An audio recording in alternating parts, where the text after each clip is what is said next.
Hi guys, welcome to another Kapo Starky podcast. This is the second one I'm doing, hoping to do a series of this with a number of various people, rugby fans, coaches, referees, etc. Today I've got Murray Anderson on. Murray does a TikTok videos where he talks about rugby, gives his assessment of games and what he thinks of things. He also posts on the Scottish Rugby Forum as well. I've been chatting away for a while. So how you doing, Murray?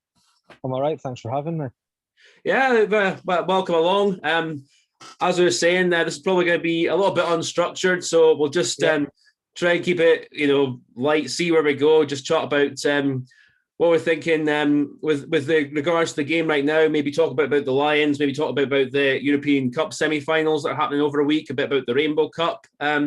But yeah, generally, how you doing and what are you thinking with where rugby is right now and with how things are with the current pandemic in relation to rugby? The pandemic sucks. And it doesn't just regard sport, just it sucks in general. But I think the knockback it's had on not getting to have sport at grassroots level is difficult for some people, especially people with struggling with mental health issue or social aspect. But at least we're getting there now. It's a slow and steady process, but it'll be all worth it in the end. So yeah, can't complain. Yeah, fingers crossed with that. I think sort of the general consensus, I think, with the recent Six Nations is the standard was mostly pretty good. Wouldn't you say that? Yep. Yeah, I thought it was, from an on-field point of view, I thought it was probably one of the best Six Nations ever. Without fans, it's weird, but obviously just purely on field, amazing rugby all round. I can't really complain a lot. Yeah, same here. I mean, like I said, it's actually kind of. I mean, you could argue like whether Wales deserved to win it or not, because like you could argue they got a bit of luck, but you could also say like they're still the best team wins at the end, and the team wins the most. So that's make it look as well. But just tell us a little bit about what you do on TikTok and Yeah, no problem. So what it is, I used to just watch videos, never done anything like this. And I've seen a lot of people doing like rugby posts and like their opinions on all of that. And instead of just commenting, I'm like, why don't I just make videos? And it was just purely for fun. It was just to help me more confident on like video calls and just getting myself out there a little bit more. And it just started picking up, and like it's over like 300 views every video I'm getting. The Lions one especially, I think I did a two-parter. I did my forwards and my backs because you only get a minute on TikTok. And there's just shy of 8,000 views, and I'm like, this is mental. It's just me voicing my opinion, yet people really like it. So it does mean a lot that people want to hear what I have to say about different aspects of rugby. So yeah, that's it really. Yeah, absolutely. And I listen to some of your stuff as well. I mean, it's coming across as really, really good and keep me improving. Do pardon me if I ramble on a bit at times. I have a tendency to do that a bit. So, no problem.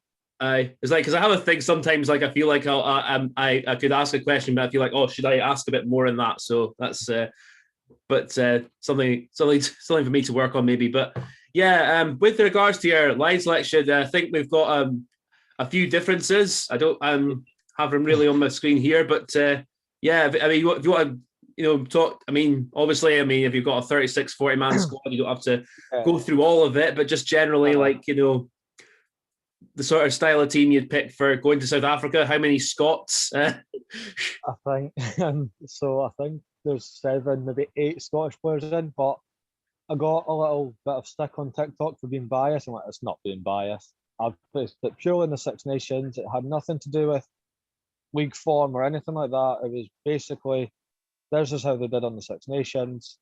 And some people didn't like it. Most of the people have been quite accepting of it, made the odd occasional change, but you're never going to please everyone, especially with the Lions squad. But I think some England fans haven't took it well, even though I've been quite fair. I've not picked Saracens players as much just because they've not really played. And that's not through fault of their own. It's just they aren't getting game time. But so I went on more Premiership players, and I think that's kind of backfired. I don't think it's going to backfire, but a lot of people aren't understanding my full grasp. Yeah. Well, I think everyone, when it comes to these things, gets a bit of stick. Yeah, We all get just like because everyone's got their own opinions. Everyone's got yeah, like of different. course. Well, of course. I mean, Yeah, my video, like I think it's over, 7,000 views or something, but still, like I've got a lot of folk giving me stick on that, and but yeah. actually, the most of the English folk have given me stick seem to be more for the fact I picked Ben Youngs as one of the three scrum halves than Oh, oh no. anything else, which is. I mean, again, entitled to opinions there, but it's just I just find that kind of funny. That's like, So my favourite one that came up recently was why haven't I picked Sam Underhill in my team? And I'm like, Sam Underhill was injured. He didn't play in the Six Nations. So why would I like how can I pick him? But obviously I can see Sam Underhill being in the mix. Just at the time, based on that squad, he can't fit in because he didn't play. So yeah, I mean that was my thinking as well. We're not picking him. I think I have a kind of feeling Gatlin.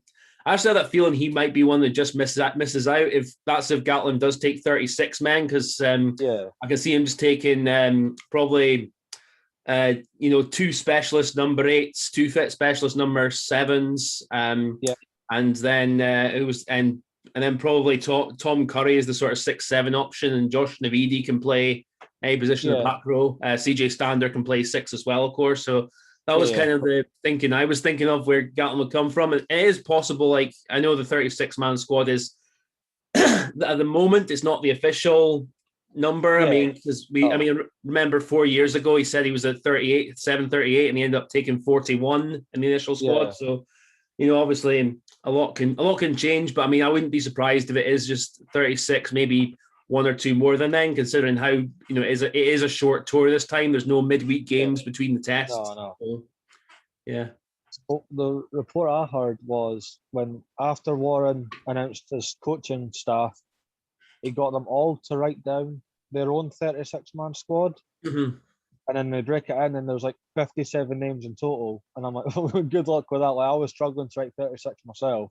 In my opinion, like as in the vast majority, it doesn't mean a whole lot. So good luck to the ones that actually have to make the say. So Yeah, exactly. And the thing is, like everyone will have their grievances at who gets left out, and there'll be yeah, a few folk. I mean, that I think we've both picked, and I think there'll be probably one or two yeah, outside bets we probably not thought of that might go in that normally happens. But yeah, of course.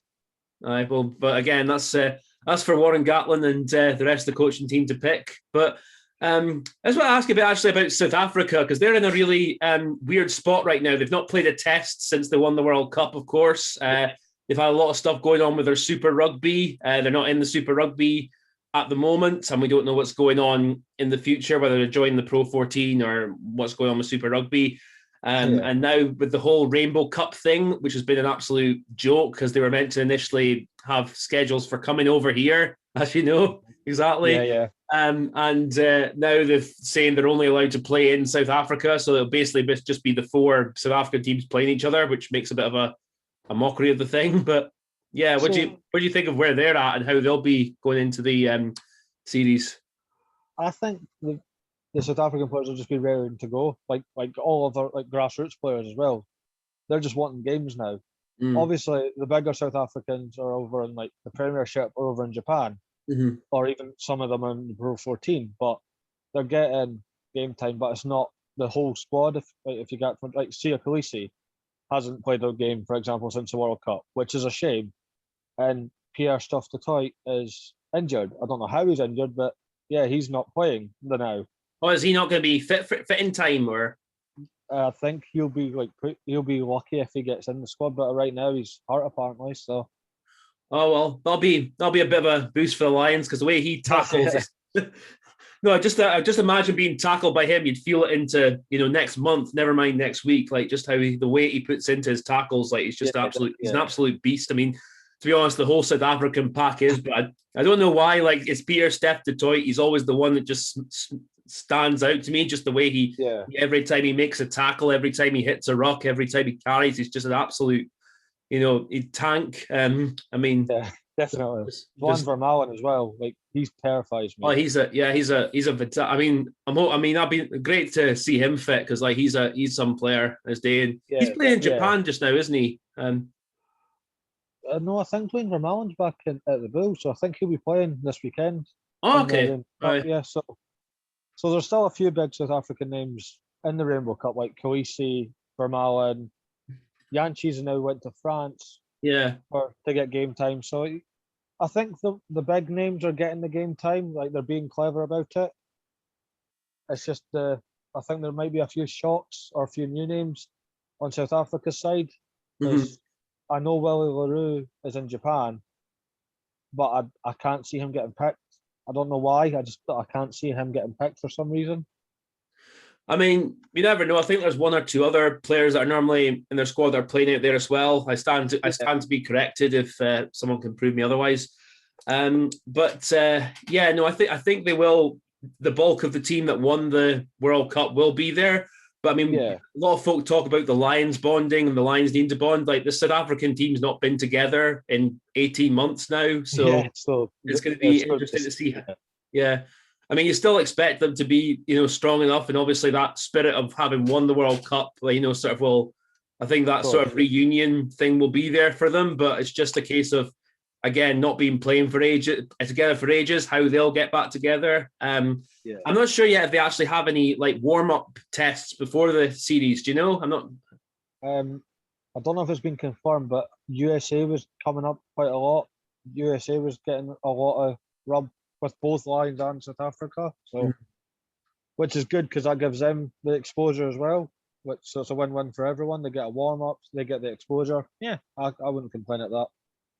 Yeah, no. I mean, I think it would. No, I think it'd be good because I do want to see both teams sort of at their very best going into that first test, or like at least at least match fitness wise and preparation wise, because I think I mean, like seeing it's like sort of when we beat France a little over a year ago. Even when we beat them, they went down to 14 men. I was I'd have rather have beaten them with 15 men, just because it's.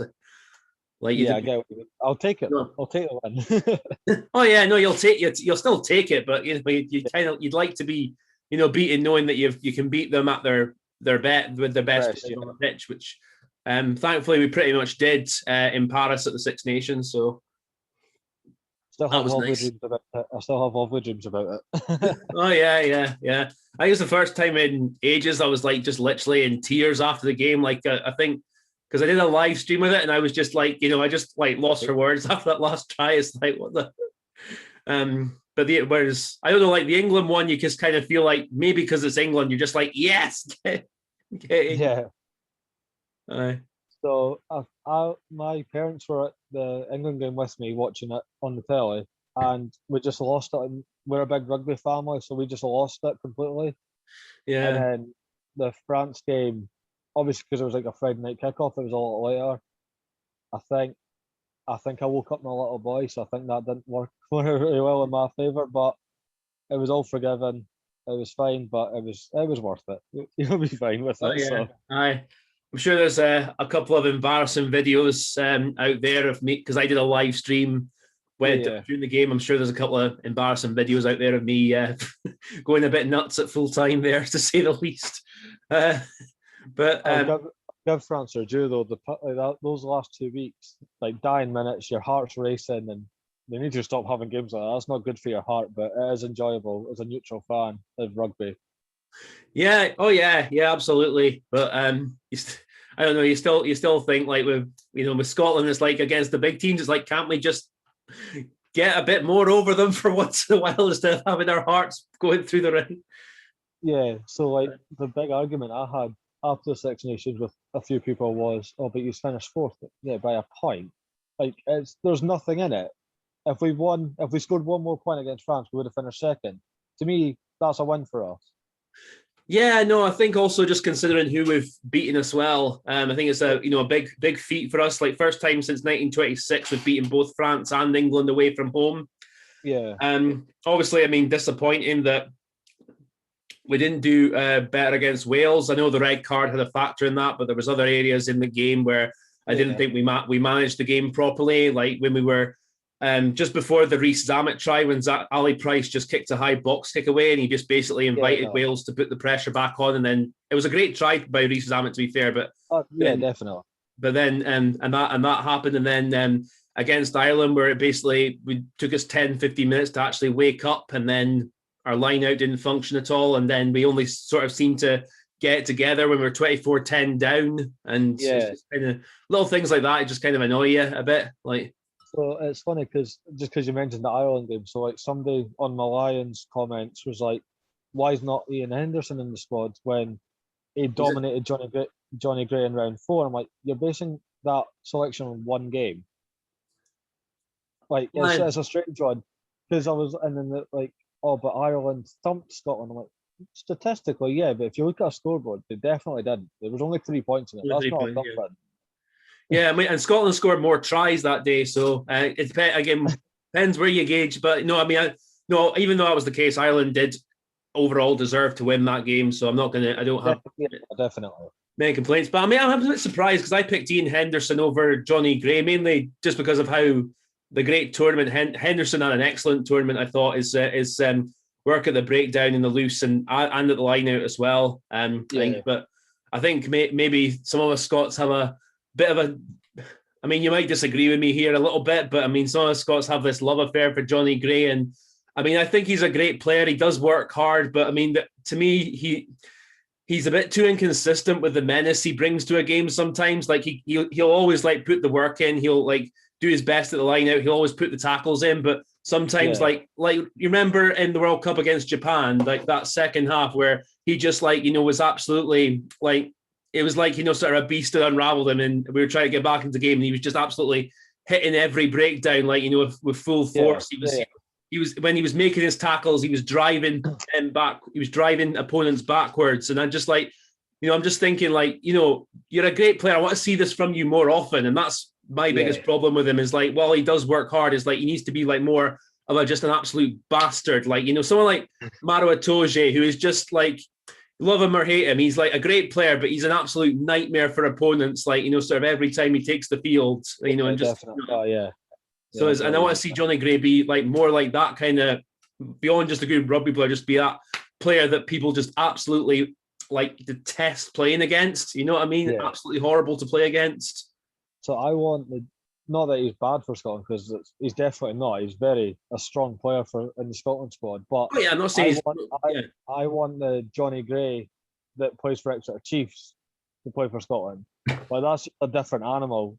I don't know what it is. I don't know if it's because he feels a bit more comfortable down there or what. It's just, as soon as him with Johnny Hill or Sam Skinner gets the ball, it's basically unstoppable. Like, you've seen the driving mauls, and he's obviously a big forefront of that as well. And the meters he makes or the tackles he makes for Exeter is unreal. Like, obviously his tackling on a Scotland jersey is phenomenal as well, but the meters made in the Exeter top is a lot more than it does in a Scotland jersey. So I kind of want like that to come across as well. Yeah, because that's the thing. Like at the start of the first two games, the Six Nations, you did definitely. I thought he was bringing that menace into the game, because the England game especially, he had an excellent game, I thought. But it's just more the consistency when he plays for Scotland, because I mean, I know our line out overall against Ireland was poor, and it's not just George Turner's fault how he was throwing. There was times like where the throwing was fine, and Johnny Gray, like, he just like was coming down on it, and a couple of times just remember he dropped the ball, and it's like basic stuff. It's like you catch the ball, you have to just be efficient, make sure you keep it in your chest as you're coming to ground, and then you can set and go from there. And he lost concentration, and I don't know. I just think for a safety point of view as well, I think you're in the air, you've got the ball in your hands. The main concentration should be, keeping that ball and just making sure you get down safely. And I've always been a fan. Doesn't matter if it's Scotland, Edinburgh, just even grassroots. If like the second row goes up, I'm not one for catching and mauling. Obviously, it does work for some teams, but I always like the nice wee like volleyball slap back to the 9. I always think that looks quite good. Yeah. Well, that's the thing. If you can get a nice move out of that, that's always good. But I mean, that's been. Sorry, carry on. Oh no, I was just gonna say, as we know, like at the top level, like it's more focused on making sure that you're is more efficient with that thing. So like the fancy Yeah. slap downs, they feel a bit of a thing of the past in a lot of ways. It's just because Gregor Townsend's adamant that he wants Scotland to be like the quickest attacking team in world rugby. But so if you volleyball slap it, you're getting that quick tempo, and then you've got like Ali Price and Finn causing havoc straight off the bat, and then the defense needs to like bounce quickly to react to that because they still think the ball's like in a maul when it's not. Yeah, but I mean, also you need to kind of have some intelligence with that, like telepathically what's going to happen. Like you slap down your nine needs to basically know where the ball's going, because if just one hand, it's it's a little bit with the ball going like that can be a little bit of a gamble, I think so. And but I get like the theory what you're meaning, but in execution that's very hard. And just regards to Gregor Townsend saying he wants Scotland to be the fastest team, I think actually, because that was before the World Cup. I think like post the World Cup, he's actually sort of learned that if we want to be successful, we need to be better at the sort of nitty gritty stuff that maybe on the eyes, like the neutral might not enjoy so much, but that he like took us back to a more pragmatic style. Obviously got Steve Tandy in as our defence coach, and we really sharpened up around there. Like, obviously with last year's Six Nations, we conceded the fewest points in the championship. So it's I think he has gone back to the bit more pragmatic way. But I mean, there's also that balance element you see as well, because we do still chuck the ball around a bit. But yeah, I think it's just funny that since this whole argument with Finn and Gregor went public, it seemed to be like gelling better as a team. It's like they've got what they had to get off their chest out the way. They've accepted it. They've moved on, and it's better. It's obviously better for the team now that like they're all on the same page, sort of thing. Yeah, absolutely, and it's nice to actually see that we do have a coach that does learn on the job, because he did get it wrong at the World Cup, picking players who are out of form or weren't ready. Like Duncan Taylor hadn't played rugby for the best part of 2 years, and he was in the squad. And John Barclay was just back from injury as well. He was in, and obviously both had their great times with Scotland a few years beforehand, but they in fact they were barely played in ages. And as I think we'll be honest to say, John Barclay wasn't the same player after he got that bad Achilles injury. So it happens to everyone, really. Well, yeah, but but just saying, like, he picked more on reputation and didn't perform as much as he should have done. So that's been my thing with like when I'm doing like fantasy teams and all that, mostly for the Lions now, because obviously there's no more Scotland games on there now. So what I've been trying to do is, so like I've been like mentioning Sam Simmons and like Danny Kerr and Ali Price and all that, like players that are on form, but not like a big name. Like wow, they're in the squad. But I'd rather have a full team of like basically nobodies that are playing amazing rugby consistently now than, but it's this person like that. But it's like Manu Tuilagi. There's nothing against Manu Tuilagi. He's an amazing player, but he hasn't played all season because he's injured. He's been hurt. It's not his fault, but right, I can't put him in because he's not played. Yeah, that's how I process things anyway. Yeah, no, I get where you come from there. I mean, I did put Manu in my squad, but it was only on the condition that by some miracle he could get himself fit in time, and that's with the injury he has. That's not going to happen. And the thing is, as well, you can't. I mean, you're right there, and you can't just think, oh, he's a big name, so therefore he should just be a guarantee. Because then there's other players who are maybe in form, who are more merited their place of going. So yeah, I mean. Well, funny because you mentioned we've just talked about Manu Tuilagi. Apparently, he's actually back in training now.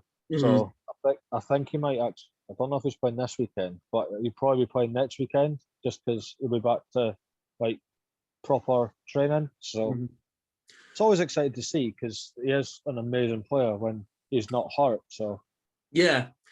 No, I mean, again, like I said, if he can keep himself and find some good form next couple of weeks, every chance. But if it was just a reputation thing, you can't just like chuck him back in there. And with the injuries had us well, the intensity of going from playing to Sale for playing with the Lions, it's a much higher standard is needed to play with the Lions. So just but it's like the 2013 tour to Australia, and it was like a midweek game, so it was just a warm-up game like in the midweek against like Western Force, and Shane Williams was on the wing. I'm like, why is Shane Williams playing? Yeah, he only played that game and then he went home again. Yeah. So I think he was like, so it was when he was moving to Japan and he was already like cross flights, and Rob Howley phoned him for some reason that's unknown to me. I went, "Oh, are you free to play on Wednesday? Why are you doing that? There's a full squad." Yeah. No. Yeah. I mean, I've got like that ties into some of the problems I've had with how Gatland has treated the Lions tradition a bit. I think I saw a thing Tim Visser having a bit of a gripe for him for ignoring him for the. But I mean that again, like Tim Visser he's always an excellent try scorer, but his defensive frailties are there to see. I suppose you could say he was a bit of a wee bit lighter Duan van der Merwe in a lot of ways of how he played. Probably a little bit more fleet-footed than Duan van der Merwe, but less bulky.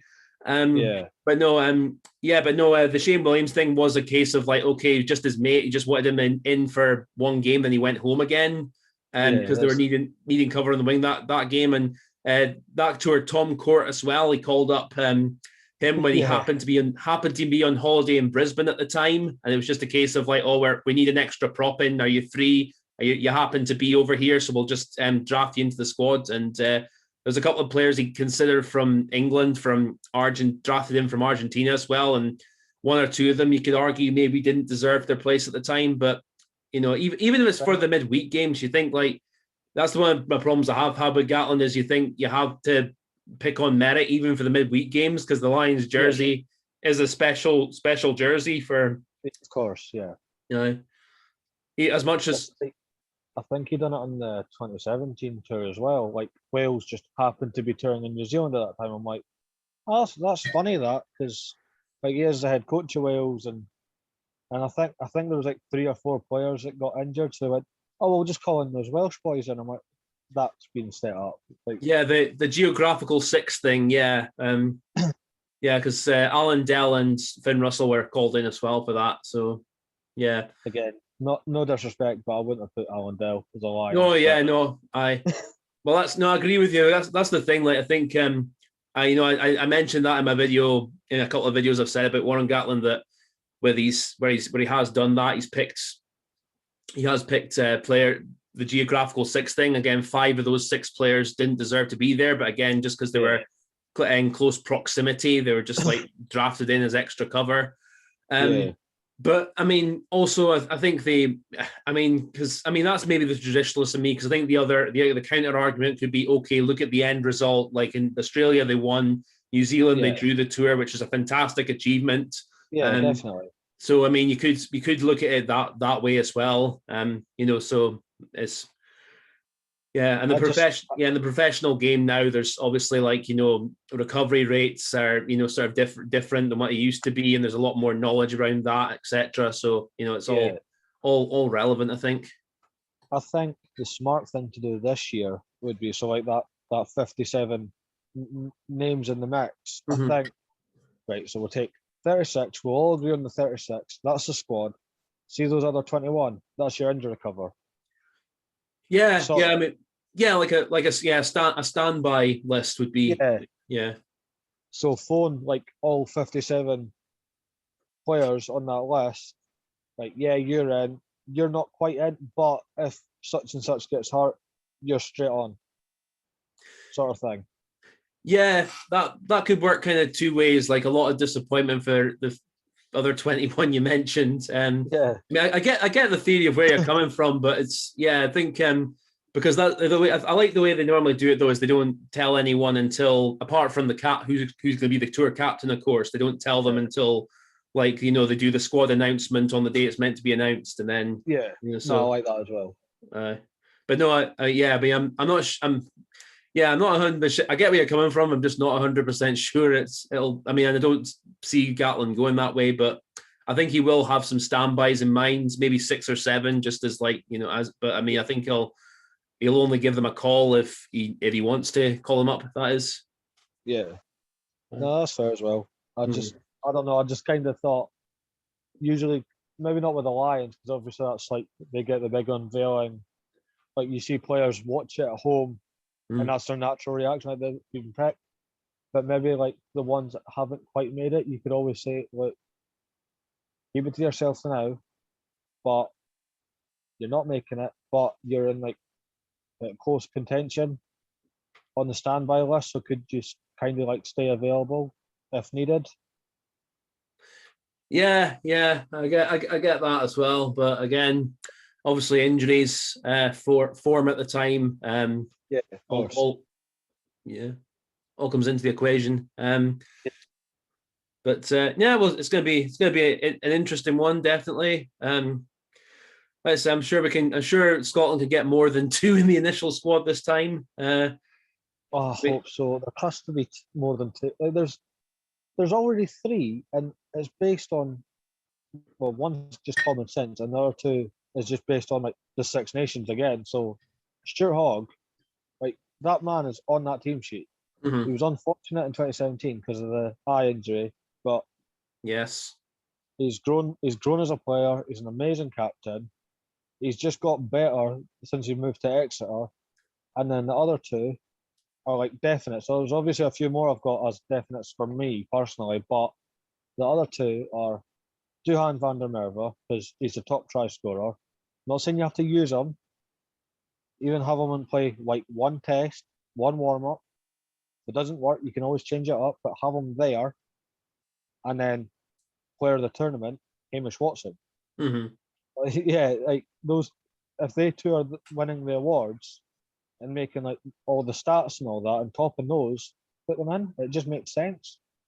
Yeah, absolutely. I mean, I'd actually love to see Duan go up against Cheslin Colby. Of course, I think like if you're putting Colby in with the ball in his hands against Van der Merwe, it's going to be quite a scary prospect. But if you put it the other way around and put Van der Merwe on him, like charging down his channel, I think it's going to be quite scary. Yeah. That could be on the reverse side, quite scary for Colby to be facing him down. Maybe, but I think the aspect of Duhan being South African just gives it that little bit more like taste, like just a little bit tastier. Like he wasn't good enough to play for South Africa, so like he went to Europe, he made a name there, then came to Edinburgh, got his residency. Yeah, and like I don't know if I doubt it's ever going to happen, but like his brother Acker van der Merwe plays for Sale, but he could play for South Africa. Mm-hmm. So if they were to both be picked, they'd be like the first brothers to like. I'm like, that's weird. I kind of want to see that. Just I mean, it's been done. Yeah, I think with his brother, I think there might be a couple of contenders ahead of him. Malcolm Marks for one. Yeah. And the other, South African fans are going to hate me for saying this because I can't remember the other hooker's name who played at the World Cup. I can't remember pronounce his name. I think that's how you say it, Mbagombe or something. Mbagombe, like that. That's who I'm talking about. Yeah. Again, yeah, he's there's another one as well, and I think he should have got a big move after the World Cup just because he won the World Cup. Is Vincent Koch? He's a prop. He's a prop. Yeah, Saracens. Is he a prop? Sorry. Yeah. But even still, like I'm like, how is he still like in the championship? I know. He's playing for a small club like Saracens. Why would you play for him? It's just so weird. Like you're literally a World Cup winner. You could have any move you want, unless it's like so. Like when Edinburgh announced that Hamish Watson re-signed, the thing was world class Watson signs, and then they interviewed Hamish Watson. He was like, "My family's here." Like that's the only reason I'm staying is purely because like my family's here. I've had like his little girl was born in Edinburgh, so it's the same for Bill Mata as well. Like as you said, like his little girl or his wee boy only knows 2 places. One's Fiji and one's Edinburgh. Mm-hmm. So that might be the same reason for like Vincent Cox or most of the Saracens boys staying, just because it's where they're used to. where the family is, money, but Yeah, I was going to say question marks as to the how that money comes into their pockets. Like, not that they themselves are to blame for taking it, but with the salary cap thing and all that, how that went down. So when it all came out, I got told that Premiership Rugby themselves offered to help Saracens with the books. Like, give us some, we'll have a look and see like what's went wrong. And Saracens just flat out refused to do it. So I was like, well, what are you hiding then? And it turns out they were like helping players into like real estate. So obviously for like after playing careers. But instead of putting it through a separate venture like most companies do, they put it down like as like a bonus. So like, I'm your boss, you've done really well. Instead of like me helping you out, I've wrote it down as I gave you a house when that wasn't the case. And that's the bit that got them well over the salary cap. Yeah, there was a lot of dubious things going on there, to say the least. I mean, I've got my question marks as to how the salary cap works in England as well, because I mean, like in last 5, 6, 7 seasons, they've been able to like apparently push that a bit more because they. I mean, I think it was around 2009, 2010, and they were like, they were at the point where they were struggling to still be affording the luxury foreign imports, and that's kind of like in recent years they've been more able to afford them again. So it's kind of like Yeah, no, I get what you mean. I mean, I don't know. Like, I'm not saying like whether it's legal is illegal or not. I mean, clearly with Saracens it was illegal, but the rest of them is like, is it just is there a salary cap still existence, or is it sort of being really pushed to the limit? It still exists, but the way it works is so if you're one of the big like high earning players, if you've not played, I think this is why Saracens weren't using a lot of their bigger players all at once. If you don't get played, your wages don't come under the salary cap. I'm sure that I read that. Okay. So like that's why like Maro told you wasn't getting game time because he earns 800,000 a year. So if he's not playing, technically, even though he is, like technically he's not getting paid to play.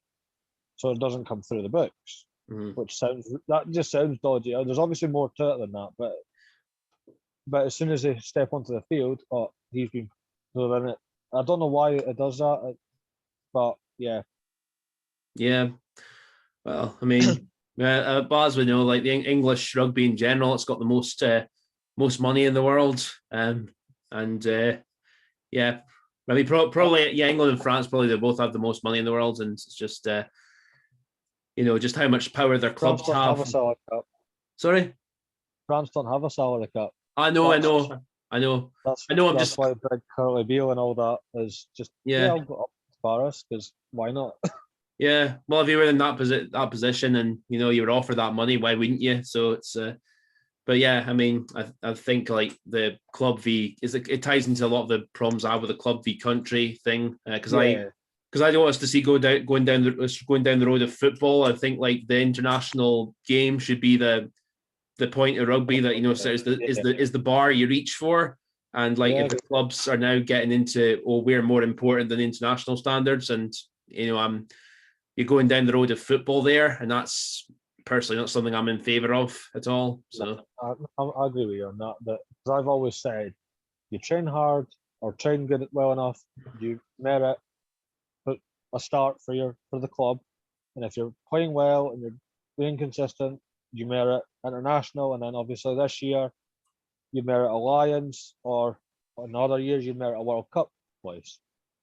So yeah, like international rugby would always be the pinnacle, or the Lions is maybe even that step higher because it's like an illustrious club to be a part of.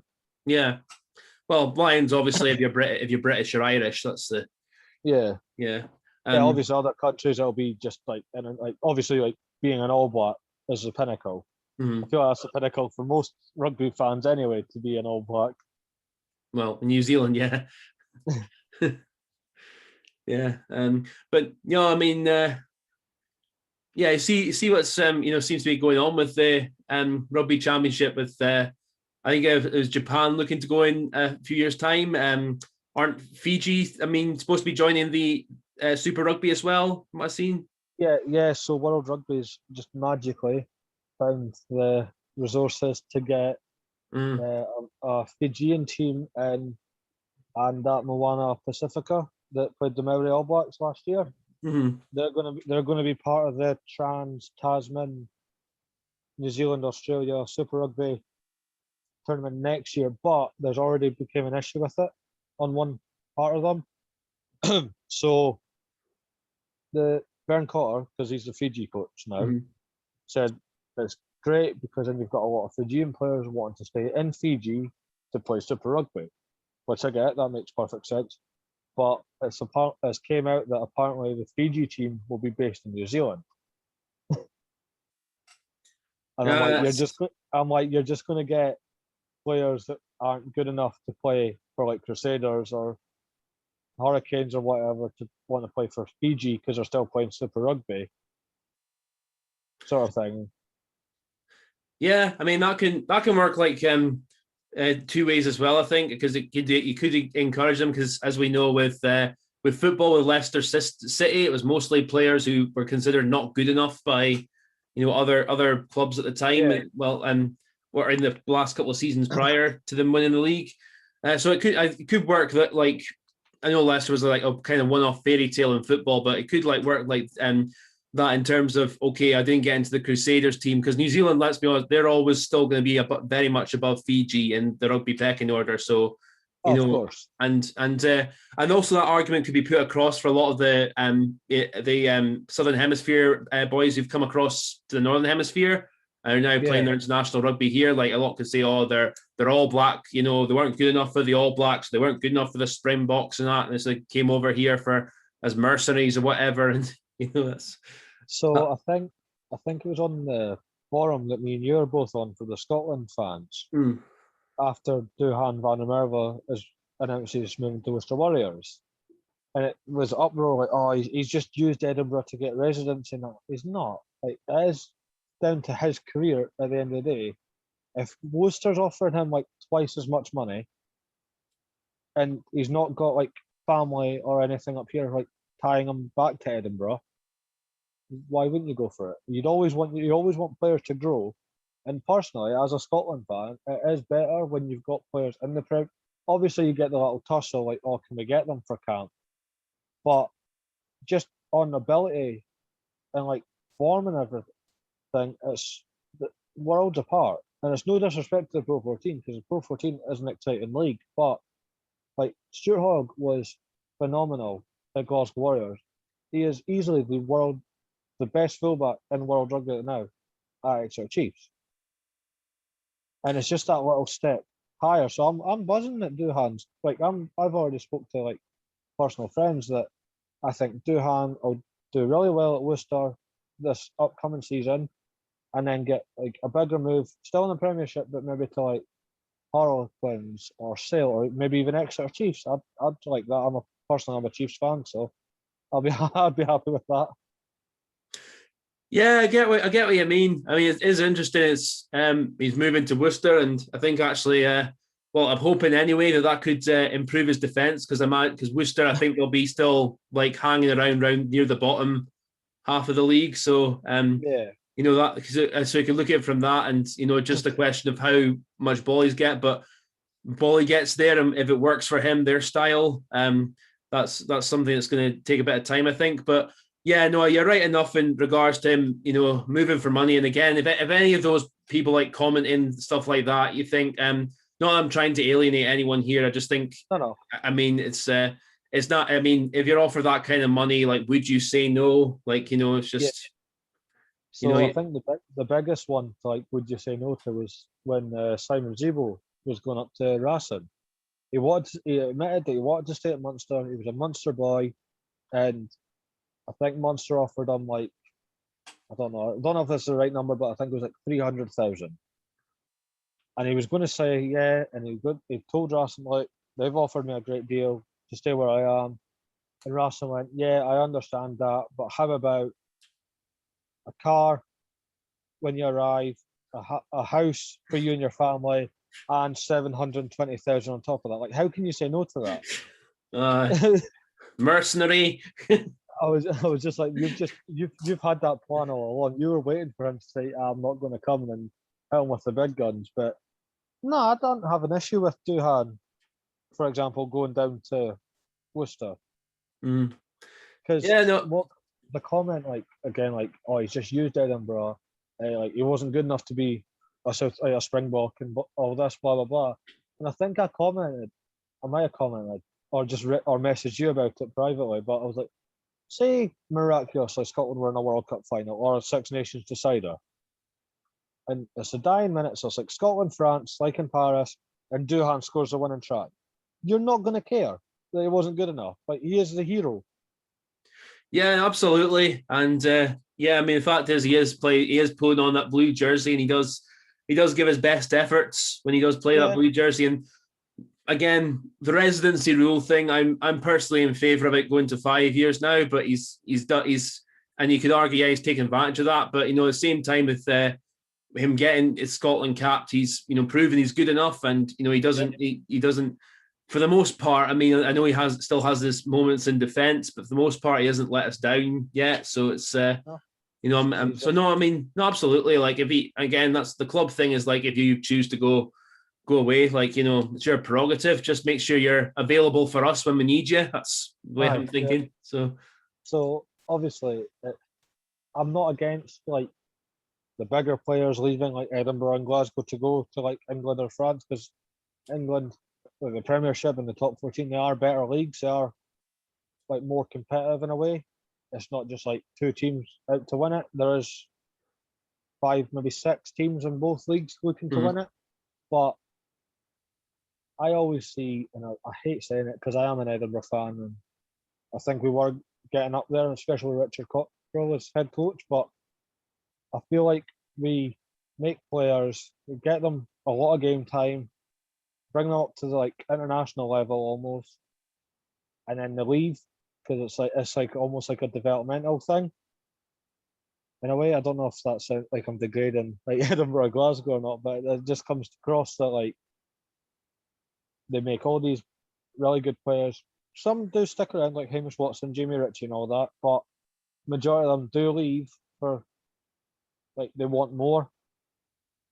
So yeah, I think I get where you're coming from. Yeah, but I think a big thing with that is obviously with Glasgow and Edinburgh, we don't they don't have the budget, the wages to compete with what they do down in England or in France even. So it's always going to be a tricky situation when clubs from there come a calling, like looking for the best players. But it's then. No, I get that as well. It's just because obviously Edinburgh and Glasgow's owned by Scottish Rugby, so if they had like private investors, it would probably be a different story. But like, I always think like, how good would like Edinburgh under Richard Cockrell now, if they kept Duhan and they still had, do you know what I mean? Like, if they still had top class players, same with Glasgow. Like, if Stuart Hogg never left, if Finn Russell was still there, like that's 2 solid teams. Mm-hmm. But yeah, I mean, the way I look at it though is slightly, because I remember when I thought this when both Finn and Hoggy left initially, is I thought sort of they've gone away, but this could be an opportunity for us to develop another 10 at Glasgow, another fullback at Glasgow, and sort of get them hopefully into the position where they're ready for international rugby to compete for them, and that could be good for a national team. But sadly at Glasgow, I know like Hugh Jones has played at fullback a few times, but they've not really developed a fullback yet who's near good enough on Hogg's level. But with Edinburgh, they've got that guy from Bristol coming, don't they? Who's apparently a bit of a speedster. It's faster than Louis Rees, or as fast at least as Louis Rees-Zammit, from what I've read. Yeah, 100 meters in 10.47 seconds or something like that. That's unreal. I would dream to have that, even close. But likewise. No, so like when Finn left, everyone's what are we going to like at Glasgow? Everyone's like, what are we going to do now? But Adam Hastings there, like his name's Hastings. It is engraved in like Scottish rugby history. And Yeah. fair play to him, especially when like that row with Finn and Gregor came out. Adam held his own. If Finn was to ever get hurt, obviously it does suck. You don't want your big players to get hurt. But if it came up like, I don't know, say Scotland versus Wales, starting 10, Adam Hastings, I'm good with that. I'm quite happy to see that. Yeah, I think he has come a long way since his debut, Adam Hastings. I remember when he first was picked for Scotland. It was actually after the summer tour. Like I thought, where he played against he played against Argentina, and he ran that game. Argentina were absolutely terrible, so it was hard to gauge how good he actually was. And then we played the Doddy Weir Cup against Wales, and I thought he didn't have a bad game, but he was clearly he still had a lot to learn. It was clear was still getting to grips with what international rugby was about. And but no, I think since then he has, and then I think after that period he had a period of Glasgow where his form just dropped like just like that it just went down, and then he started to pick himself back up again. But no, I think he has come a lot way, and he looks a lot more comfortable in international rugby now. I understand there's still that thing, obviously, because of who his father was and who his uncle was. Well, who his father is and who his uncle is. Pardon me. That that's that like kind of thing of oh, he's a Hastings, and people maybe have that tag of high expectations of him. So sometimes like when he makes a mistake or he has a little bit of an off game, like sort of like, oh no, he's useless. So I've seen a lot of that the last few years, but I think he is a solid enough player. He's still not on Finn's level in terms of being able to just like Finn is a better tactical kicker. He has that ability just to almost pull something out of the hat like that, and he can really like keeps defenders on their toes at all times. There's Adam Hastings. I think he's a solid all round game, but he's not the same kind of got the same kind of magic about him where teams will be like as scared of him. But I think he's definitely a solid option after Finn, definitely though. I think Adam's going to come on a big way next season, especially moving down to Gloucester again. It's more competition.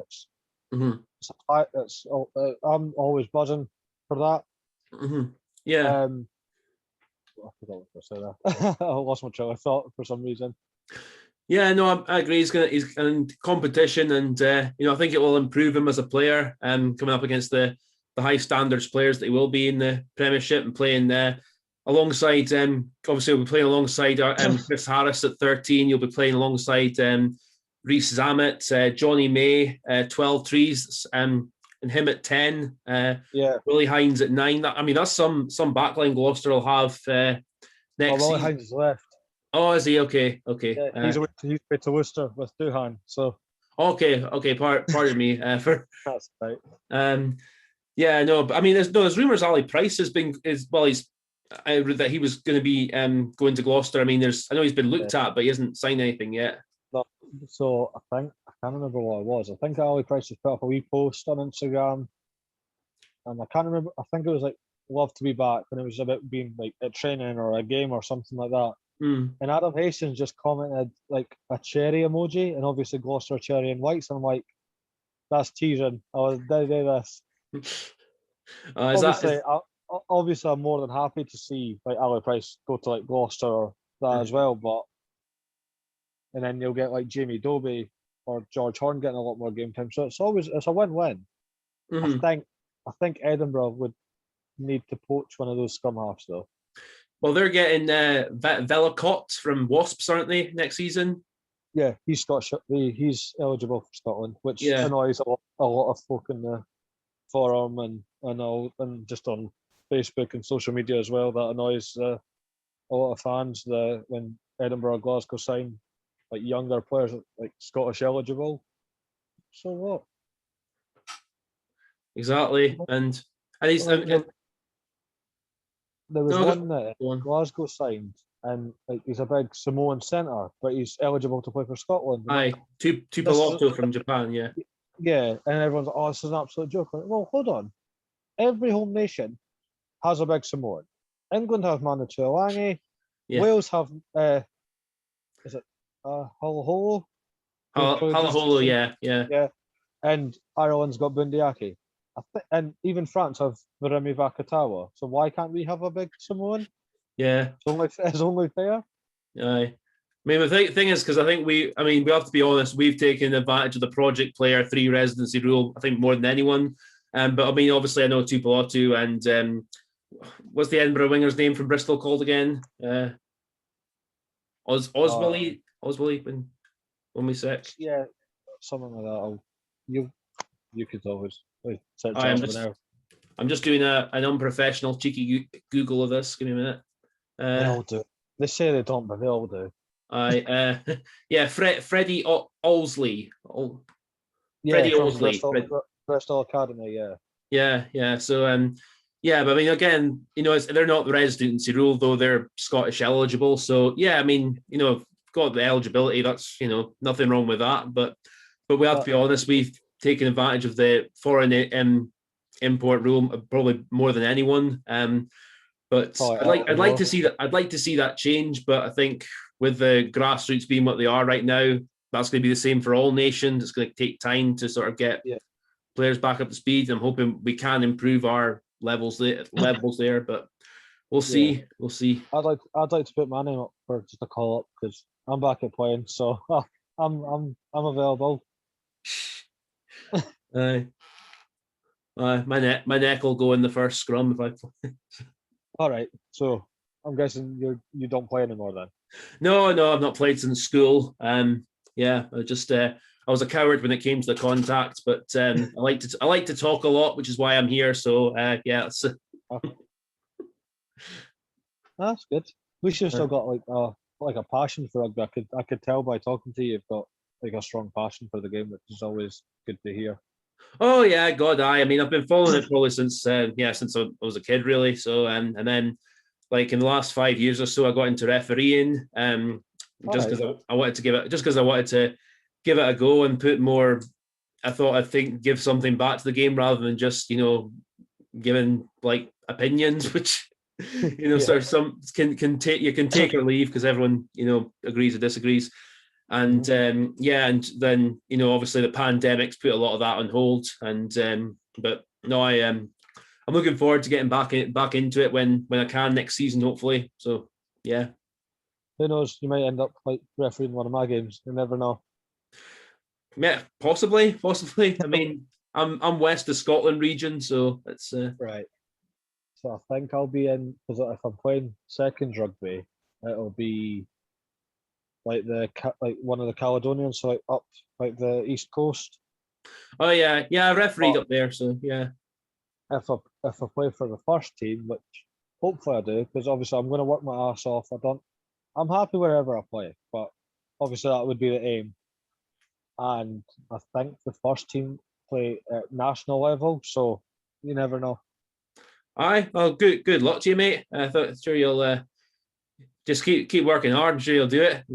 Yeah, that's it. It's tough now because obviously I had to stop playing because I got injured because some prat didn't know how to tackle and I got the brunt end of it twice in 10 minutes. So lucky me. But no, I've done a lot since I stopped playing.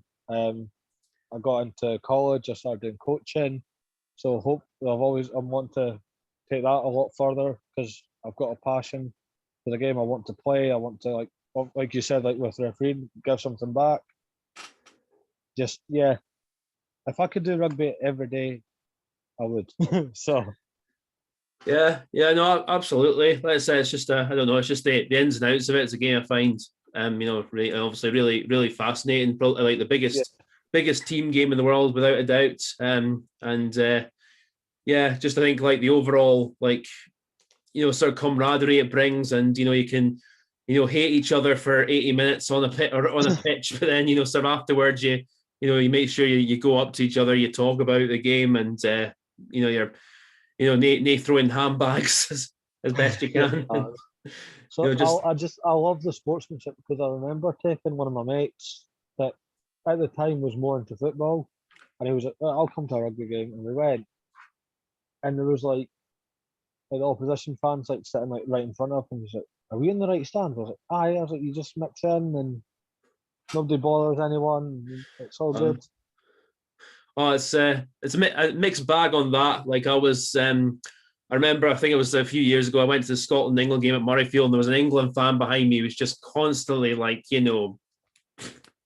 nah, it's just guys like, every little thing is like, oh, come on, ref. And I remember like it was a couple of times I tell him, I was like, look, there was a knock on there, mate. No, he's actually got it right. And then like for like I think it was about 5-10 minutes until he gave up. He just kept shouting, "Oh, that was a knock on there! That was a knock on there! That was a knock on there!" And I was this close just to like sort of just poking him a stick or something just to shut him up.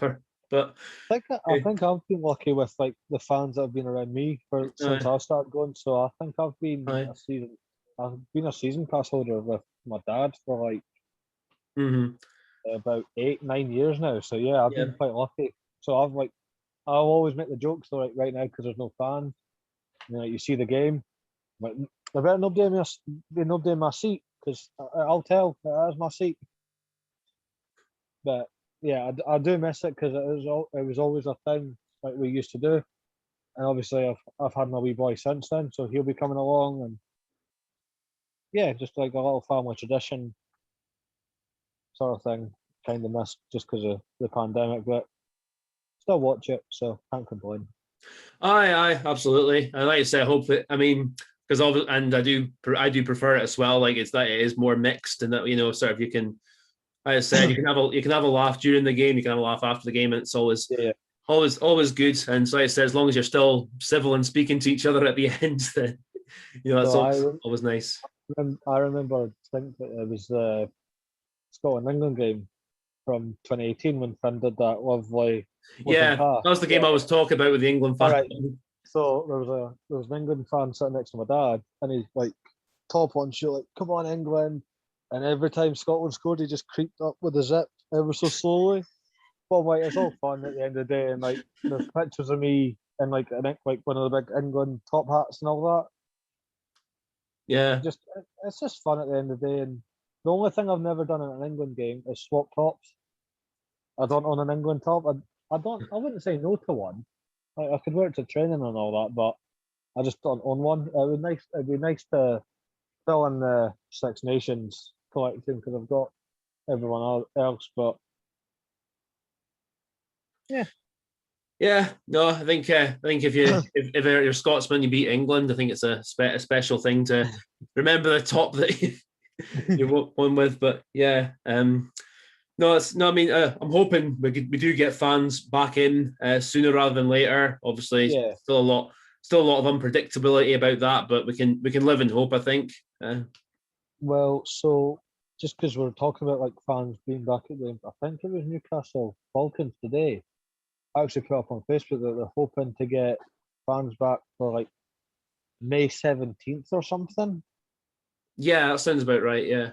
Yeah, obviously like limited capacity, but like that's better than nothing. And people Absolutely. that say some people were saying like, "Oh, fans don't make a difference. It's all about like the players on the pitch." It's not, though, is it? No, it probably Obviously it is, but it's like if you've got like 50,000 Scottish fans hurling like cheers and boos and everything, it's going to like make a big difference. Yeah, absolutely. And I think like sort of is a game that sort of we need fans. I think some folk have maybe. Well, I don't know. Like I find the digital crowds are pretty lame, to be honest with you. So I mean, I didn't like them during the internationals, but in the Premiership, I like how they've done it.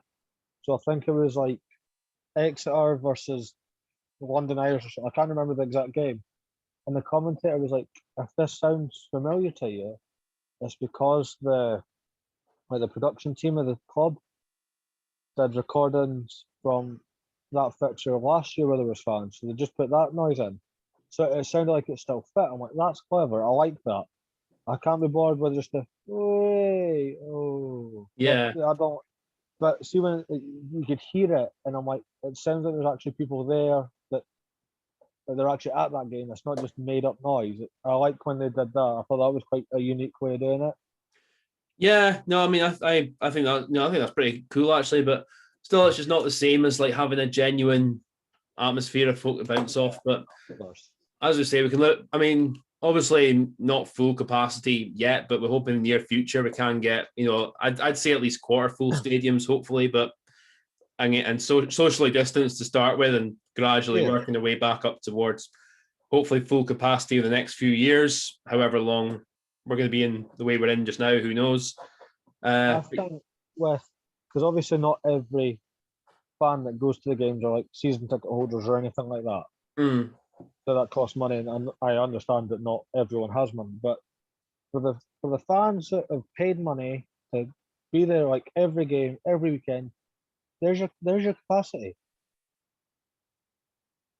Obviously, it depends on like the size of your stadium and all, but like, use Murrayfield for example.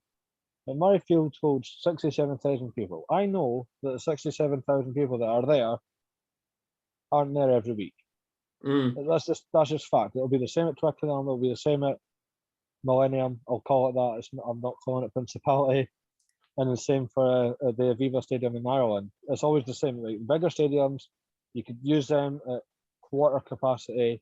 There's still like 10, 15,000 fans there. It's going to make a difference.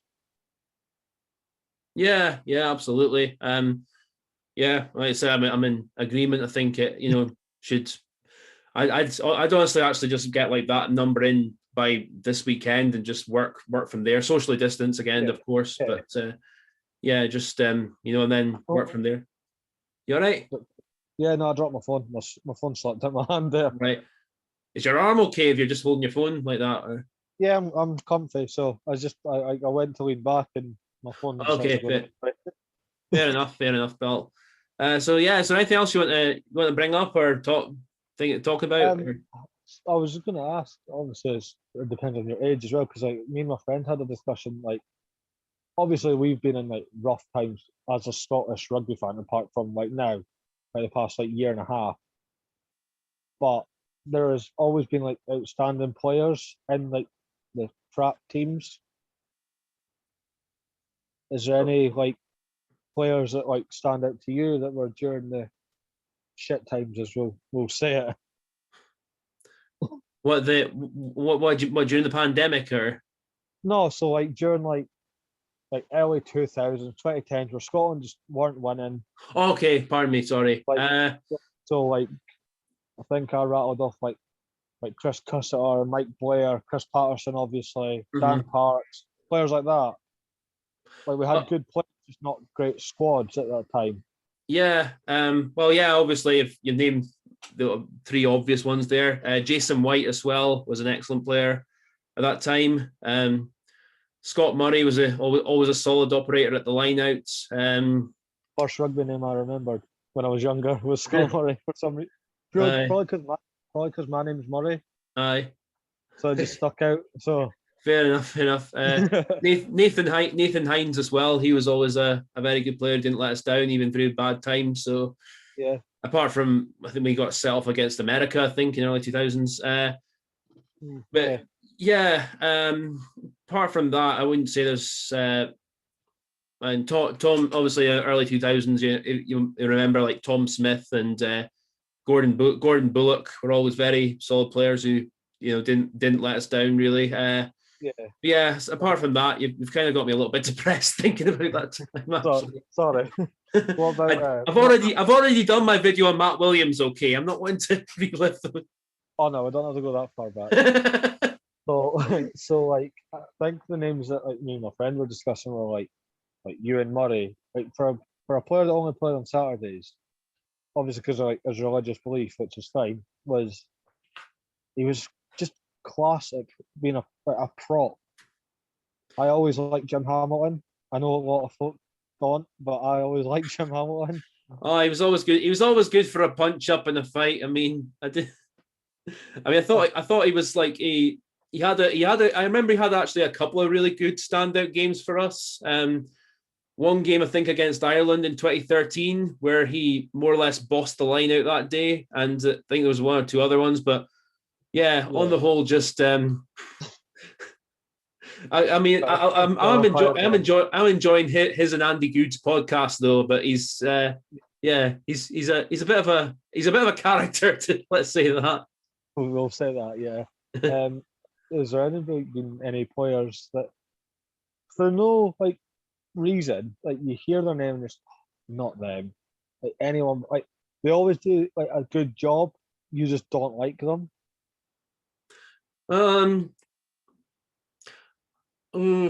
don't. Well, if you're talking about Scottish players, I don't know. Like, because I've always say like players do good jobs, and maybe obviously with other players from other nations, and Dan Bigger's been one who's sprung to mind for me in the past few years. Is that because you're a ref and you don't like morning Yeah, people? yeah, one could say that. Just the way he kind of is. Yeah, I mean, I think he improved a bit in this year's Six Nations. To be fair to him, but I mean, last year there was times he was just sort of diving around. He was kicking balls off opponents to try and win penalties. And he was just, really, I don't know. He just, you've got me a bit of a mood now when I think of him doing some of the things he's done. Yeah. With regards, so that's probably of like that. He stands out. Yeah, in terms of good players that annoy you, Mario Itoje has to be up there as well. I mean, one of those players that you sort of think, sort of obviously a fantastic rugby player, but sort of you just absolutely would hate playing against him or sometimes hate seeing him. I think Schalk Burger as well. He'd be another one. I think as much as a great rugby player, sometimes like really just the way he played sometimes, and obviously then, which I'll bring up, but I don't really want to, that eye gouge on Luke Fitzgerald, which really kind of like, I still kind of squirm when I just think of like that, because and you hear him in interviews as well. He does seem like a nice enough guy off the pitch, but the fact he even considered doing something like that, and that just kind of makes me squirm. So yeah. So there's a name that keeps coming up every time I do like dream teams or lion squads or like players to watch out for, whatever. And it's always Liam Williams. I can't stand Liam Williams. Yeah, I will give him full gratitude. He is great under the high ball. He's probably one of the best players to right under the high ball. But like, there's a video on YouTube, and it's like the channel's like rugby's biggest thugs, and it's always different players. And yeah, the Liam Andrew Ford channel. Yeah.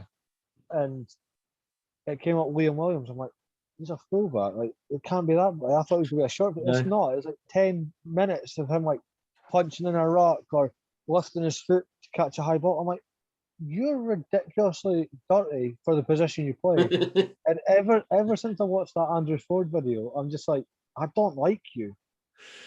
Like, anytime he's on the pitch, and he'll like that famous try that he set up against New Zealand in 2017. It's like he's not even running. I'm like, go and actually like put the foot down a wee bit.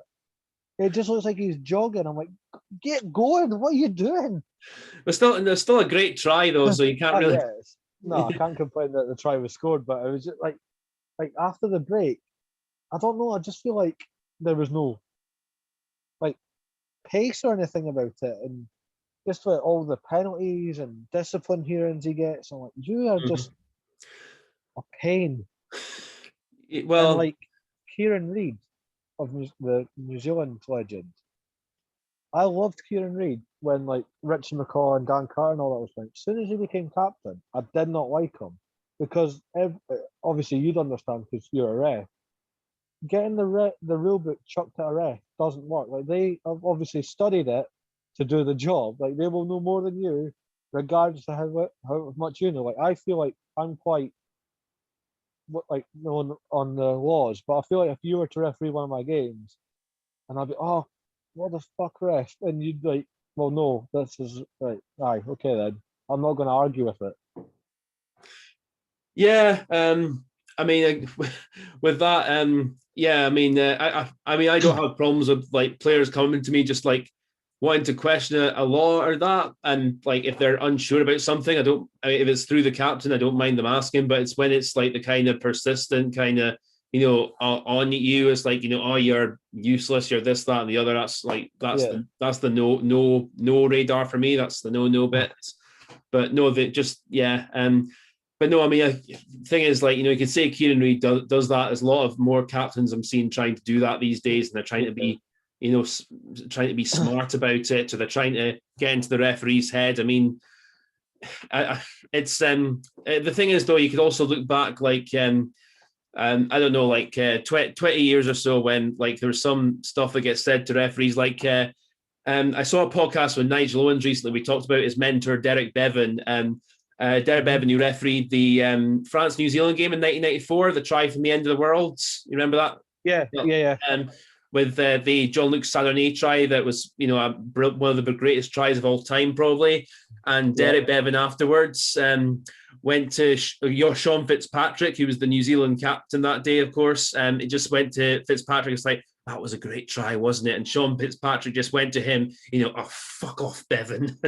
Yeah, like that would be these days. I know. And there was another example of at the 95 World Cup. I saw Gary Halpin, who sadly passed away recently, when he scored a try against New Zealand for Ireland. So he just gave Sean Fitzpatrick the two fingers afterwards. It's like, you wouldn't get away with that these days anymore. So it's like, just, again, folk can say, like, oh, we seem to like naturally have a nostalgia. It's like, oh, it was different. It's like, it wasn't really. In a lot of ways, it was kind of worse. So it's like, remember, I think it was last year when Scottish Rugby put up like full game replays on YouTube, just like every Friday night. Oh yeah. And like, I'd watch some, and like some of, like, majority of the ones that they posted, I was lucky to be at. But like, you go back and it's like Scotland, Wales, 1984, and you see the rucks. I'm like, none of that's legal. Like that. That's just dangerous. Like, obviously, I know rugby. Good old days. We could have rucking and.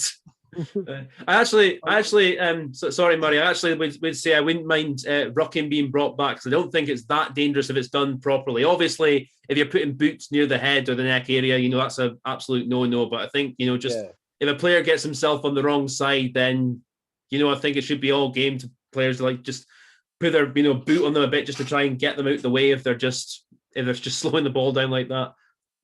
So my favourite thing now is obviously because there's no crowds. And everyone knows it happens. You don't hear it as much when there's obviously a crowd.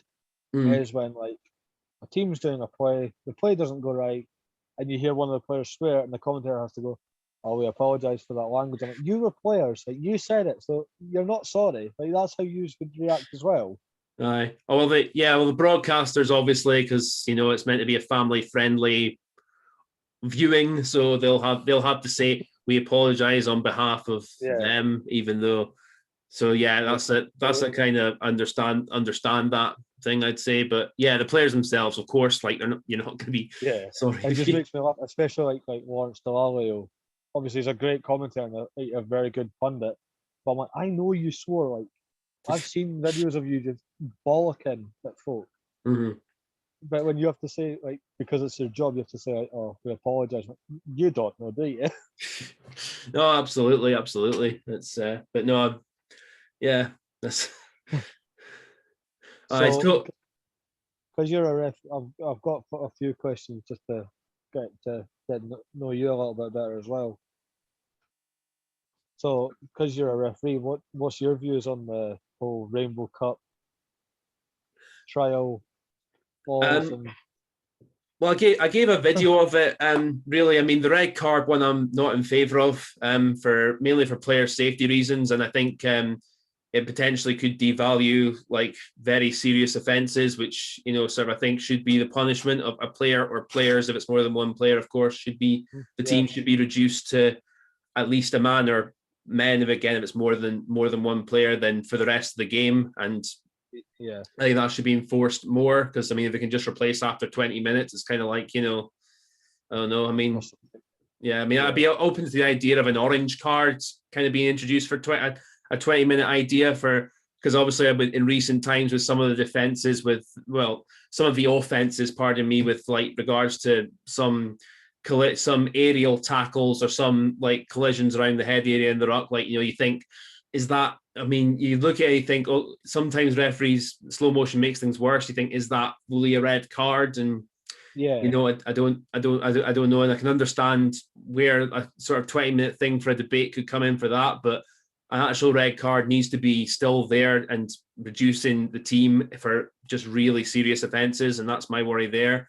The kicking thing, I kind of against it because it feels like a kind of rugby league kind of tactic, but I'm interested to see how it goes. I mean, because I think there's could be open to interpretation with what counts as a kick through, i.e., if you're in an opponent's half and you get like 10 meters and you just kind of just drill the ball through by the defense that goes over the line and it's a dropout, could be on the goal line, or is it 22 for that? It's like if you're I get what you mean now. That could be like open to interpretation, and the captain's challenge thing I don't think is a terribly bad idea in theory. In execution, we'll have to see how that works. So yeah, no, that's fair.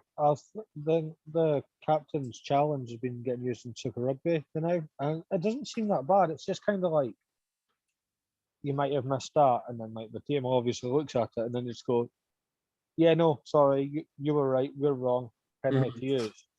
Or, no, that there's nothing actually wrong there when you actually look at it. And obviously, it kind of gives the captains a little bit of insight as well. Like, obviously, the heat of the moment, you're like, ref, that's a joke. But when you go, well, have a look. You've asked, like, we've stopped the game, you've asked us to have a look, so we're having a look. You see kind of the captains be like, oh no, but there's actually nothing like wrong there, or see, told you I was right, sort of thing. So yeah, I'm not against that. The red card one it's a strange one because, like you said, like the aerial like contests and all that. Like, correct me if I'm wrong. If I was to kick the ball and somebody was to charge it down, they have like, is it 3 seconds or something? Like, either hit me or move. Anything after that, if they hit me after that, it's like deliberate, essentially, like kind of. Yeah, no. If the thing is, if they're committed as you have the ball in your hands, and let's say the ball in your hands, the feet, and you're committed, if they're committed to you, then and they hit you again, so long as it's anywhere like below the tops of the shoulder and it's legal, and they're going in like with an attempt to either charge down or their hands wrapped around to the tackle, then that's fair game. But if it's after you've kicked the ball and they just decide to go in charge in on you, then of course that's absolutely illegal. So. Because I always had this, like, if I watched with like friends or family or that, they were, that's bloody dangerous and all that, obviously, because it has to get reviewed. And I'm looking at it, and like, as soon as you see it and the ball leaves the foot, I always count like 1, 2, 3, and if there's a hit after that, I'm like, no, that's deliberate.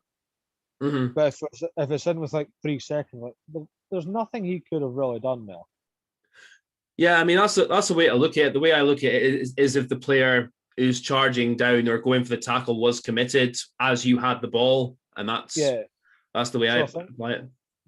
The reason I started looking at it like that was, I think it was Ireland, South Africa on a summer tour. Yeah, the CJ Stander sending off you're talking about. Yeah. That was because really he. I personally at the time thought it was a bit harsh, but I can looking back see why it was a red card, because he did go in high after Lambie kicked it, and he did go in more or less with his shoulder up round the head area and knocked him out. So it was dangerous play there. But again, if he just gone in like just with a case of just charging down and hadn't like gone with his shoulder to the head contact area, I think he would have been fine. But I think it was just because like it went around the danger zone, for want of a better term, and then Lambie obviously got knocked out by that, so that was the reason why that was the case there. That's fair then. I'm glad I finally got that one clarified. There's always been like one that, like, how is it? Like, I've always looked like, how is that red? Like, he is like, I've done like that 3 second rule I've just said to you. Like, I'm like, within 3 seconds, it was within 3 seconds of the ball leaving his foot. Like, but now that you've explained, that's fine. So we could finally bury that one. Yeah, and also the way like CJ Stander, I think he kind of like jumped for that as well, so he didn't really help himself with how he was going in to commit for the charge down at that particular one. But yeah, no, that's I get what you mean there, and that's. Oh, that's fine. Well, I'm glad that, because it obviously helps that you're a ref, so you could always make a judgment call on that as well. So yeah. Obviously, I don't always get it right because, like, you don't, in an actual game, you don't always have time to think. It's it just comes instinctive, and I think you'll not meet any ref who doesn't go into any game or makes at least one mistake. I think it's Nigel Owens who said that you can't go through a game of refereeing without making at least one mistake, but you just have to fingers crossed it's not something that has a massive impact on the overall outcome of the game. So know the one you're thinking. We're Scottish. We both know the one we're thinking. We're not saying it. It's fine. Poor old Mr. Joubert. You've said it. You've said it. No, I don't know. Like, I was angry at the time. I've kind of got more sympathy for him now, just because seeing how hard a job it actually is, and you just, again, you're got to make decisions like that, and it's just. So that's where I think like that captain's challenge will really benefit. Yeah, but it could potentially bring some drawbacks, like, because it's only one challenge, which I'm in favor of, but I think down the road there could be a case in a big game where the one challenge has been used, and then there's a dubious decision where by law it can't go to because the law is technically still that it only goes to the TMO if it's an act of foul play or in the act of scoring a try. If by chance like something like that happened again, like the Joubert one, and the challenge is already used, then there's nothing really the players can do there. And I think if a big decision like that happens again in a big game, then that's going to throw the debate, right back up again, and we're going to have more online arguments over it. Oh, that's fine. No, so one that when it happened, I was angry at, but as soon as the game was finished, I understood why. And every game since then, as soon as you see it, I'm like, yeah, no, that's a red. The head contact. Yeah, The Xander, like I seen it. I heard the ref talk, because obviously there's no crowd, so you could hear the ref talking quite clear. And he's like, he's hit the head, and I'm like, that's a red card. Yeah, but I mean, then there's obviously the dubious thing about whether Wyn Jones should have gone off or not, because the HIA thing. I mean, jury's out with me on that one. I mean, with regards to red card, I understand the directives as they are, and by them, Matt Carley made the right decision there. So yeah, but that's. So obviously, like as a fan, in the heat of the moment, oh, come on! But as soon as the game finished, obviously I was a bit annoyed that we lost, but it was still, like, I think I got really heated in that forum. We've all been there, mate. I mean, hopefully we shouldn't overthink it. I think we all say, we all say stupid stuff on social media now and again, but it's just maybe yeah. No, I think the one that I think it was somebody was like, oh, but Wales were the better team. They weren't, were they? And that, I think that it just set me off for some reason. Like, I'm usually like, if you look at my I don't know if you follow me on TikTok or do TikTok or whatever, but I don't. Sorry, mate. No, that's all right. Fine. I tick the allow comments, and that's how you get constructive criticism. Like, you've probably got comments open on your YouTube. Yes. Yeah. So a lot of folk, they've been like quite like not lovely, but like nice about it. Like, I get why you picked him. Personally, I'd go him, and I'm like, yeah, that's fair. That's your choice. And then you get some of them that just make stupid claims, and I'm like, you're making it really hard for me not to like shout at you, or I never make anything personal, because there's no need for it. But if like when I put my Lions squad out, so I did my full squad, it was a two-parter, and then somebody asked me in the comments, what would your starting team be? And my first sentence was, so based on my squad, this would be it. And some crap didn't have a profile picture, it tells you all. It was like the wee white default. I don't. It was one of them like, oh, you're optimistic, you must be Scottish. I was like, I am, but that has nothing to do with my selection.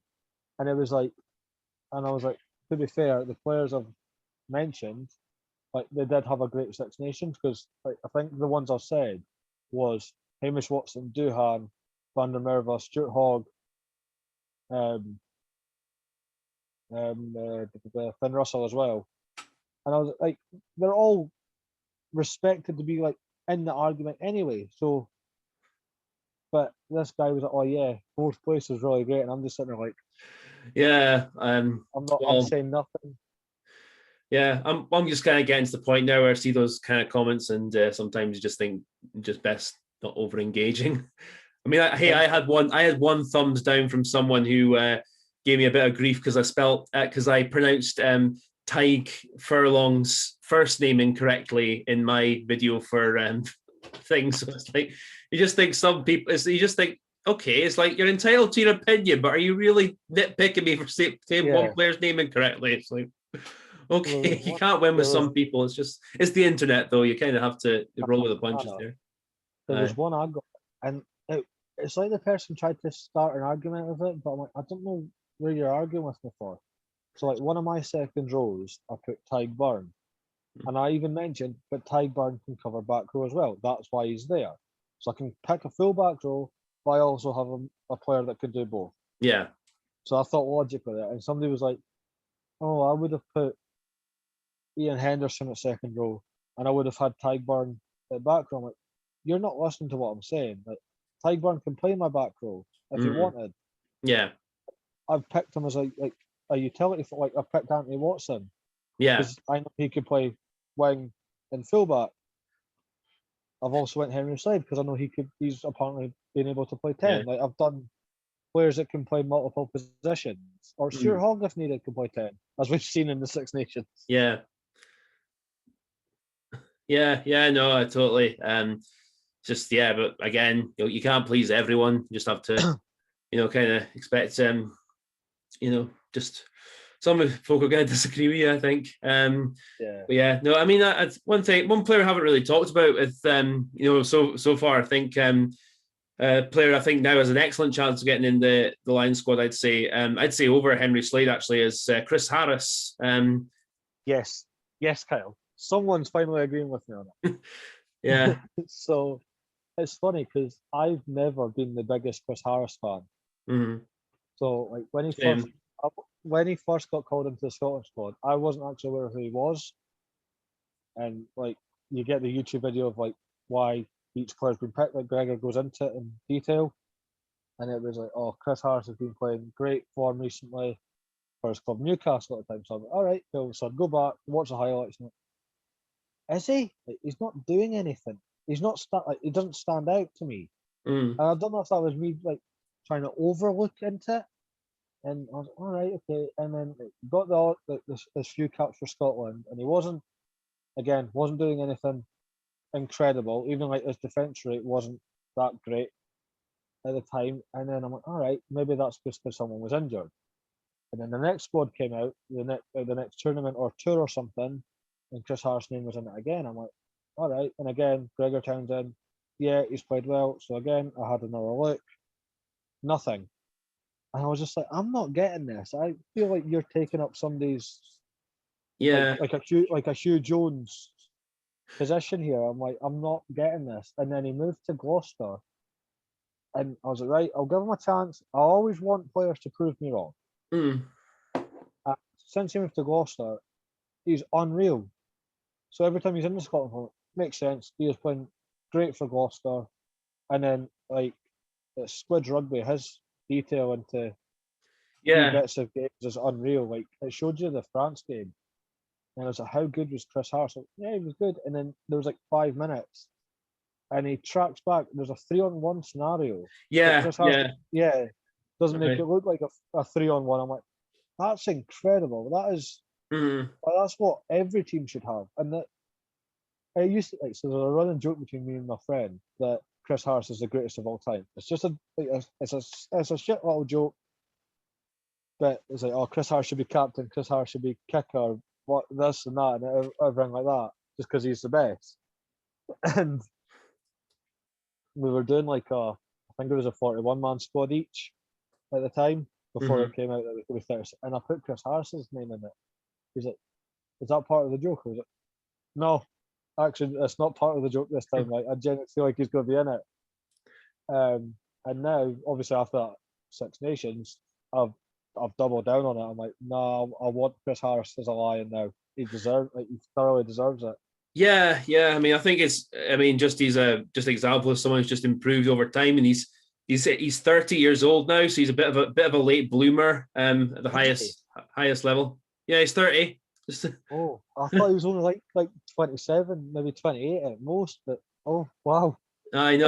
Well, like I say, he's hitting his. I think his best rugby at a bit of a later age. I know there's a lot of folk who are putting George North as their test 13. As a defender, Chris Harris is far better than him as a defensive 13. Exactly. I think George North is a better attacker. So I think I'm a people pleaser in that one because in my overall squad, Chris Harris is in it. When I got asked my starting team, I think I even said that. I was like, I've gone safe. I've went for Robbie Henshaw and George North. Yeah, I think Robbie Henshaw is definitely going to be at least one of the centre spots. But no, yeah. I think that could be a good balance actually with him and Harris. I mean, I know in terms of like, there's a lot of folk could say, oh, Harris in attack, he doesn't like. I mean, he's not like anything like flashy. Like, you know, I mean, you'd have to say that Hugh Jones is a lot more deadly on his feet and with ball in hand than him. But you do watch it, Harris, and he does do the linking work well. And if he's got like faster players around him, you know, he's you know, I think he'll have like a lot of help with, you know, just linking the plays, getting the ball out to the wingers if need be. And you know, he runs decent angles himself. And I wouldn't say like he's like, you know, flashing that, you know, sort of he always beats defenders all the time, but he's decent with what he does in that department. He's so. Yeah, no, I'd say he's got a good shout, but I think he definitely, if he gets on the plane, that is, would have to play well. Same with all the players actually. He'd have to play very well in the pre-test match games that are coming up. Well, I hope this is so. Back to the fans and limited seating and all that. I really want the Lions game at Murrayfield to have fans because I've got tickets, so I really want to go. So. Oh, good luck, Jimmy. I was really skeptical about getting them just with the current climate we're in, so I left mine so I'm probably just going to be watching it from the sidelines. So, well, so I had a toss up. I was like, I'll try and get tickets to like a home soil Lions game, which is like once in a lifetime because I haven't done it since like 2005, or do I try and get tickets for the next World Cup? And I was a bit like, I could. If I do one, I'm not doing the other. And I kept doing that. And then it got announced that it was at Murrayfield. I was like, nope, I'm doing it. I'm bugger the World Cup. I'm going to the Lions game. And luckily I managed to get tickets. But now it's all, I was then thrown up in the air. The tour might not even go ahead. I was like, no, don't do this. Well, like I said, fingers crossed, but depends on the current climate. Hopefully you can go, and hopefully a few other folk can go as well. Is there anything else to talk about, or do you think that's close to a good place to where we could? Just one more, really, just on the Lions, because that's always the big topic. Is there any maybe top 5 players that stick out that as bolters that aren't really in the international mix that you could see go on the tour? I don't see him going, but I'd say John Cooney of Ulster deserves to be on the plane, as he's been. I keep saying this, and I stand by this view. I think he's been the best number 9 in the Northern Hemisphere, apart from Antoine Dupont in the last year or so. And it's still a mystery to me as to why Andy Farrell doesn't like him enough to pick him for Ireland. I think Sam Simmons as well, with how he's been playing for Exeter, he'd be an excellent contender to get in. Again, I think maybe an outside chance. So that's I think I don't think he'll get in the test team, but I think Andrew Porter could be one of the props. That's fair. He's played well. So I think he has a good chance. Ronan Kelleher as well. I think he of Ireland. I think because he's someone who's quite an explosive player, and I think he could. Definitely be an impact on the tour, and obviously with the fact Robin McBride, who's the forwards coach, works with him at Leinster, might put him in his favour. I don't know, but I think I'd say he's definitely got a chance. I think the first 2 choices for hookers will be Ken Owens and Luke Cowan-Dickey. Yeah. I wouldn't be surprised if Jamie George is on the plane as well, even though I don't think he deserves to go. But I'm the same with you on that one. Yeah, but I mean, I think the outside chance, Rowan Kelleher, I think I think that it might just the fact that Robin McBride's worked them might work in his favor, but that's just what I think here. No, that's fair. So I got a lot of not hate, just a lot of backing for Ronan Kelleher because I put Rob Herring as my third choice hooker. Okay. And they're like, why not Ronan Kelleher? I was like, works either way. I was like, and they're like, why did you pick Herring? Because he can't pass straight or throw in straight. And I'm like, he played more minutes. That was it.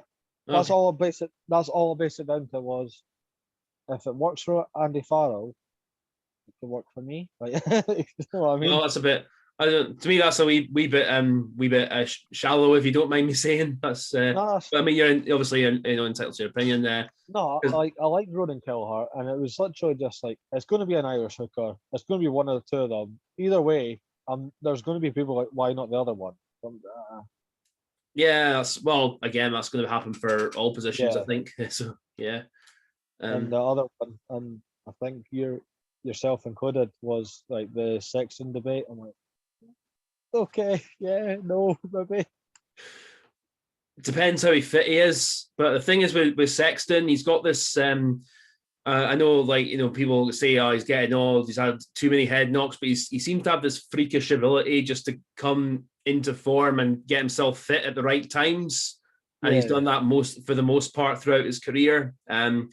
But with regards to how much that will take toll on him after his career, and obviously, I don't want to get into a great debate about that because it's not my personal choice, and it's up to him and his doctors. If he feels fit, if he's feeling healthy enough to keep playing at the highest level as he does, then keep going. But I'm just hopeful that in the long term it doesn't, for his own sake, have a great toll on his health. But it's we'll have to see. You can't have too much of a crystal ball for that, I don't think.